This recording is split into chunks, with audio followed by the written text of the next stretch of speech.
Hey there, folks. Picture this: it's a chilly October night in Pine Hollow, Colorado, a small college town nestled in the Rockies, where the air's got that crisp bite that makes you pull your jacket a little tighter, and I'm just a counselor wrapping up a late session, thinking about nothing but my warm car and a quiet night at home. My name's Lauren Brooks, used to be a Marine Corps officer, saw my share of action overseas, but now I'm helping kids at Pine Hollow Community College figure out life's messes, the kind of stuff that feels like the end of the world when you're 19. I'm walking across the empty campus, streetlights casting long shadows, when I hear its screams, raw and terrified, slicing through the quiet from the student parking lot. These weren't kids messing around. No late-night pranks or TikTok drama. These were cries for help, the kind that hit you in the gut and wake up every instinct you've got. I slip into the shadows of the library building, old habits from my military days kicking in, scanning the scene like I'm back in a war zone. There, under the sodium glow of the parking lot, I see them, two girls, college freshmen by the look of them, backed against a beat-up Toyota, clutching their backpacks like lifelines. Surrounding them, 8 guys, young, maybe late teens to early 20s, dressed in dark hoodies and jeans, moving like a pack with a plan. This wasn't random. Their formation screamed coordination, like they'd done this before, circling the girls to cut off any escape, their voices low and menacing, tossing out threats that made my blood run cold. I could have called 911, stayed safe, let the cops handle it. Pine Hollow's got a decent sheriff's department, and I knew they'd be here in 6, maybe 7 minutes. But 6 minutes is an eternity when you're staring down predators, and those girls, Emily and Tara, didn't have that kind of time. Emily's voice was shaking, begging, "We gave you our wallets, just let us go," while Tara, trying to be brave, added, "Take what you want. We won't tell anyone." The leader, a wiry guy with a backwards cap and a smile that didn't reach his eyes, let's call him Jake, just laughed, stepping closer. "Wallets are cute, but we're here for something else." That's when I knew waiting wasn't an option. I'd seen that look in men's eyes before, in places far worse than a college parking lot, and I wasn't about to let it play out here. "Hey," I called out, stepping into the light, my voice steady but loud enough to make heads turn. "Back off now." All 8 of them spun to face me, sizing me up, just a woman in a navy coat, average build, nothing special to look at. Jake smirked. "Lady, keep walking. This ain't your business." I kept moving toward them, slow, deliberate, locking eyes with him. "I'm making it my business. You've got 10 seconds to walk away, or this gets real messy, real fast." A couple of the guys exchanged glances, like they sensed something off, but Jake wasn't having it. "You're outnumbered. What are you gonna do, call the dean?" His crew laughed, but it was nervous, like they weren't sure who they were dealing with. I stopped about 10 feet out, close enough to act, far enough to keep my options open. "My name's Lauren Brooks," I said, calm as if I was introducing myself at a faculty meeting. "I work here. Those girls are under my protection. You've got 5 seconds left." Jake's smirk faltered, but his pride wouldn't let him back down. He stepped forward, reaching for my arm. "You need to learn your place, lady." Big mistake. Before he could blink, I had his wrist twisted, using his momentum to drop him to the asphalt with a thud that echoed off the parked cars. It was over in a second. Textbook move, no wasted energy, just enough force to make a point.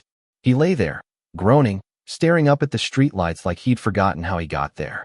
The parking lot went dead quiet, except for the hum of distant traffic and Jake's confused muttering.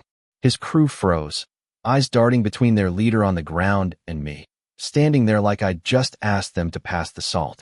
Then, chaos. One of them, a big guy named Ethan, charged at me, shouting, "Get her!" I sidestepped, smooth as water, and used his own speed to send him crashing into a pickup truck, setting off its alarm in a wail that split the night. Another guy, Caleb, hesitated, muttering, "She's got to be a cop or something." But a third, Noah, pulled a knife, his voice shaking but defiant. "Doesn't matter. She's just one chick." I didn't flinch. "That knife changes things," I said, my tone flat, like I was commenting on the weather. "Drop it, or you're next." Before Noah could decide, sirens cut through the air. Sheriff Tom Delgado's patrol car screeched into the lot, lights flashing. He stepped out, hand on his holster, taking in the scene. Jake and Ethan down, 6 guys frozen, 2 girls trembling but unharmed, and me, standing calm in the middle of it all. His eyes locked on mine, and I saw it recognition, the kind that hits like a punch. "Hawk," he said under his breath, using my old call sign from Iraq, where I'd dragged him out of a burning Humvee under fire. "Wolf," I replied softly, nodding. "Good to see you made it home." Tom snapped into sheriff mode, barking orders to his deputies, but the situation was already shifting. Jake, still on the ground, was coming to, his eyes clearer now, studying me like he'd misjudged a chess move. "What the hell are you?" he asked, wiping blood from his lip. "Someone trying to keep you from screwing up your life worse than you already have?" I said. "Drop the knife, Noah. Let's end this smart." To my surprise, Jake raised a hand, signaling his crew to stand down. "She could have killed me," he said, loud enough for them to hear. "But she didn't. That's not normal." Noah's knife hit the asphalt with a clink, and the tension broke like a snapped wire. As deputies cuffed the guys, Emily and Tara ran over, still shaking but grateful. "You saved us," Tara said, her voice cracking. "They were gonna." She couldn't finish, but I knew. I squeezed her shoulder. "You're safe now? Go give your statements." But as I watched the guys being loaded into patrol cars, something nagged at me. This wasn't just a random shakedown. Jake's crew moved too well, too organized, like they'd been trained. And when Jake, cuffed in the back of a car, yelled out, "This wasn't our idea, lady. Someone paid us to hit this campus," that's when I knew we were dealing with something bigger, something that could tear Pine Hollow apart. By midnight, I was in Tom's office at the sheriff's station, nursing cold coffee and poring over files on Jake's crew. These weren't career criminals, they were kids, 18 to 24, each with a story that hit harder than the last. Jake, the leader, was a former debate team captain who lost his college scholarship when his dad's business tanked. Ethan, the big guy, was a high school linebacker sidelined by injury, no money for school, drowning in debt.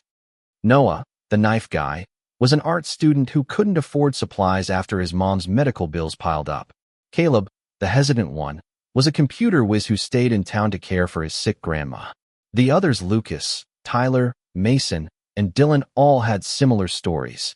Talent, potential, but crushed by economic dead ends and bad choices. Tom leaned back in his chair, rubbing his temples. "These kids aren't monsters, Lauren.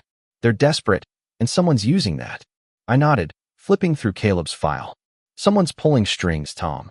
Jake said they were hired to scare students, make the college look unsafe. That's not random gang stuff, that's a plan." Dr. Sarah Ellis, the college dean, burst in with a stack of security reports. "I've been digging," she said, her voice tight. "Past 6 months, we've had 10 incidents like this, different groups, same pattern.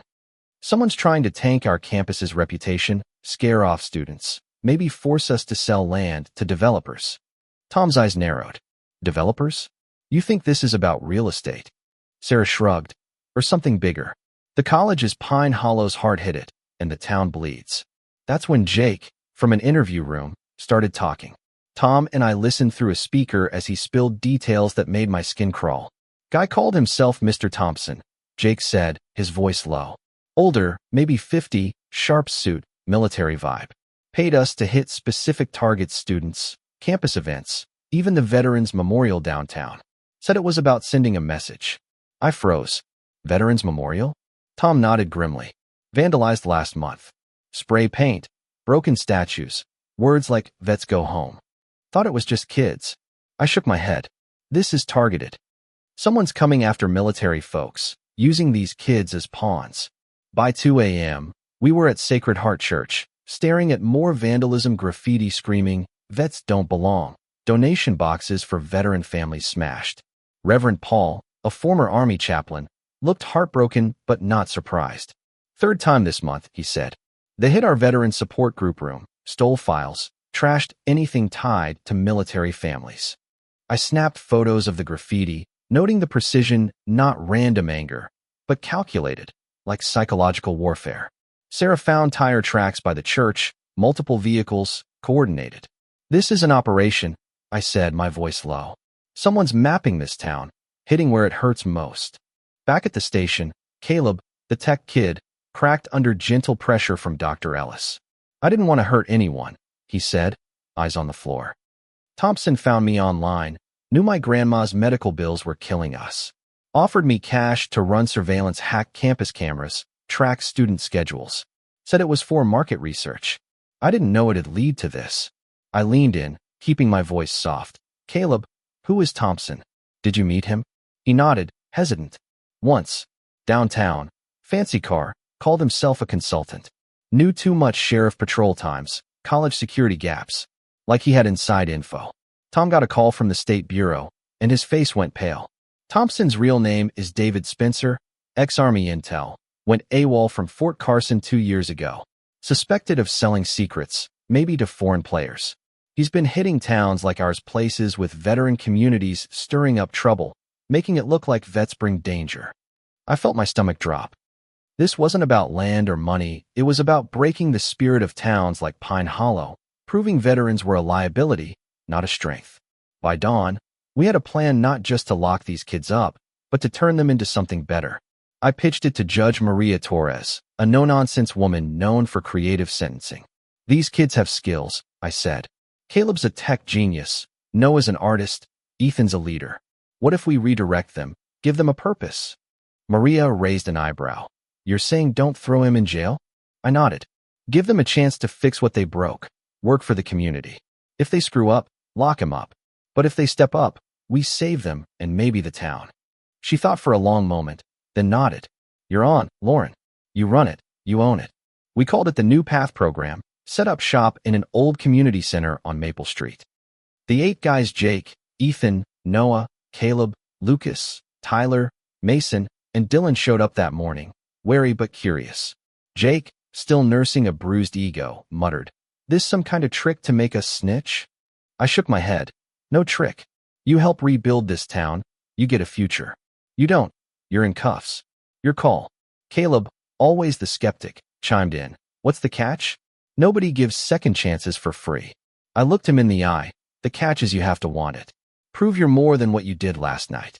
That afternoon, Spencer struck again. Power went out across Pine Hollow at 9 p.m. sharp, plunging the town into darkness. No flicker, no warning, just black. Emergency generators kicked in at the hospital and sheriff's station, but the message was clear. This was war. Caleb, from the college computer lab, radioed in. It's a cyber attack. Municipal grid's been hacked. This guy's got military-grade tools. Outside, Ethan's voice crackled through. Trucks on the east side. Armed guys, moving like soldiers. Noah added. Same on the south. They're boxing us in. Spencer's voice hijacked our radio frequency, cold and sharp. Captain Brooks, your service means nothing here. Tell your veteran friends to leave by midnight, or Pine Hollow becomes a lesson for every town that thinks vets are heroes. I stood in the town hall's emergency ops center, maps spread out, red pins marking Spencer's moves. This wasn't just intimidation, it was a show, a spectacle to make national news, to prove veterans brought chaos. But Spencer didn't count on one thing. The kids he'd recruited were now our best weapon. Caleb hacked back, feeding Spencer's team fake data, making them think we were scattered. Ethan led high school athletes to patrol the town's edges, spotting Spencer's trucks before they could strike. Noah's sketches of the vandalism gave us evidence to counter Spencer's lies about veteran violence. Jake, of all people, stepped up, sharing details about Spencer's network encrypted apps, dead drops, payments in cash. He's been planning this for years, Jake said, his voice steady. Towns like ours, he hits where vets are strong, makes it look like we're the problem. At 10:30 p.m., Spencer's team hit the Veterans Memorial, a blast that lit up the sky, turning bronze statues to rubble. Noah was there, camera in hand, capturing their faces, their gear, proof they weren't us. Ethan's team stopped a second attack on the water plant, using Tyler's mechanical know-how to disarm explosives. Lucas, the quiet one, tracked Spencer's escape route through old mining tunnels, tipping us off from stories his grandpa told about Pine Hollow's cold days. By 11:15, I was in those tunnels, facing Spencer himself, a man in his 50s, cold eyes, still in faded army fatigues. You can't stop progress, Brooks, he sneered, weapon raised. Vets like you make towns like this targets. I kept my voice even. You underestimated these kids, Spencer. They're not your pawns anymore. They're Pine Hollows. Jake appeared behind him, silent, moving with the same precision he'd used to scare those girls. It's done, man, he said, voice low. You lose. Spencer's gun wavered, then dropped as deputies flooded the tunnel. By midnight, he was in cuffs, his operation in pieces, exposed as a traitor selling out his own to hurt the country he swore to serve. The next morning, Emily and Tara stood at the community center, watching Jake teach kids to fix cars. Caleb set up cyber defenses for local shops. Noah painted a mural on the rebuilt memorial. They tried to break us, Emily whispered. But they ended up saving us. Tara nodded. Sometimes the worst mistakes lead to the best fixes. Judge Torres dropped all charges, calling the New Path program a model for the state. Pine Hollow rebuilt, stronger, prouder, with a plaque in the college parking lot that read, "For the night, we chose hope over fear." So what do you think, folks? Can people really change, or is it all just wishful thinking? Was Pine Hollow lucky, or did they earn their second chance? Drop your thoughts in the comments. Share your own stories of redemption or betrayal. Let's talk about what makes a community worth fighting for. Hit that subscribe button if you're with us, because trust me, you don't want to miss what's coming next.